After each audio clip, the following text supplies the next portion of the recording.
વડોદરા શહેરના ward number 16માં લાકડાના વેપારને લઈને સ્થાનિકોમાં ચિંતા ફેલાઈ છે. ગજરાવાડી સુએઝ પમ્પિંગ સ્ટેશન રોડ નજીક ગણેશનગર પાસે આવેલી ઋષિ પાર્ક સોસાયટીના 4 રસ્તા પાસે છેલ્લા ઘણા સમયથી ખુલ્લા મેદાનમાં ગેરકાયદેસર માર્કેટ અને લાકડાનો જથ્થો એકત્રિત થતો જોવા મળી રહ્યો છે. સ્થાનિક રહેવાસીઓ જણાવે છે કે અજાણ્યા વેપારીઓ વાહનો મારફતે લાકડાની આવન જાવન કરે છે.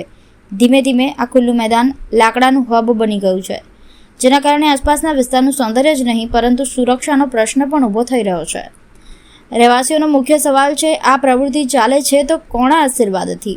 શું મ્યુનિસિપલ તંત્રને આ ગેરવ્યવસ્થા દેખાતી નથી, અથવા પછી ક્યાંક કોઈના મૌન આશીર્વાદથી આ માર્કેટ સતત વધી રહ્યું છે? એવી શંકા પણ ઉઠી રહી છે.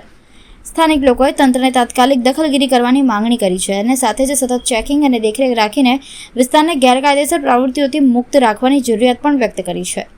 હવે જોવાનું એ છે કે તંત્ર આ મામલે શું કામગીરી કરે છે.